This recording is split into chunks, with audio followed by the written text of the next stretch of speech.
સુરત મહાનગરપાલિકા સંચાલિત સ્મીમેર હોસ્પિટલમાં એક સાથે વધુ 6 ડોક્ટરોએ રાજીનામા આપ્યા છે।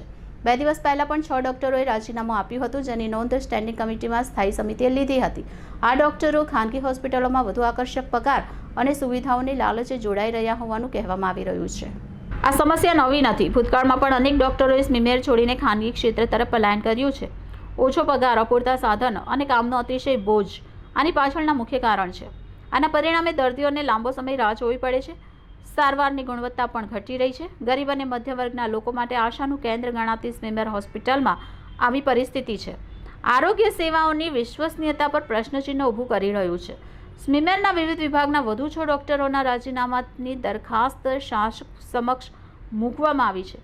ત્યારે શાસકોએ વિચારવાનું રહેશે કે એક પછી એક તબીબો આ રીતે સ્મીમેર હોસ્પિટલ છોડી રહ્યા છે, ત્યારે તેમને રોકવા માટે કેવા પગલાં લેવામાં આવે તે જોવું રહ્યું। ખૂબ જ મધ્યમ પરિવારના દર્દીઓની સારવાર થતી હોય છે। અત્યારે જે તબીબોનું રાજીનામા આપ્યા છે તે પોતાના અંગત કારણોસર 1 વર્ષની પહેલા અલગ અલગ સમય આપ્યા હતા। તેની પ્રોસેસના ભાગરૂપે અત્યારે સ્ટેન્ડિંગમાં આવ્યું છે। સ્ટેન્ડિંગમાં રાજીનામા સ્વીકાર કે નહીં સ્વીકાર સ્ટેન્ડિંગ ચેરમેન શ્રી નક્કી કરશે।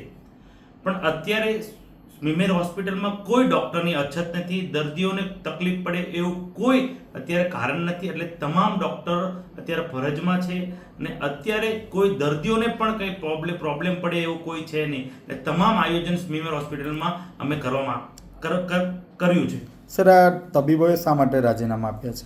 એ પોતાના અંગત કારણોસર રાજીનામા આપ્યા છે। અલગ અલગ સમયે 1 થી 1.5 વર્ષ કે 2 વર્ષની અંદર અલગ અલગ ડૉક્ટરે અલગ અલગ ટાઈમે રાજીનામા આપ્યા હતા। સર, ડોક્ટરોના રાજીનામા સ્વીકાર્યા છે, ત્યારબાદ કોઈ હોસ્પિટલની અગવડતા ન પડે તે માટે કોઈ વ્યવસ્થા? અત્યારે હાલની પરિસ્થિતિમાં કોઈ ફેકલ્ટીમાં ડૉક્ટરની અછત નથી। તમામ ફેકલ્ટીઓ અત્યારે કાર્યરત છે। અત્યારે કોઈ દર્દીને એક પણ પ્રકારની તકલીફ પડે એમ નથી।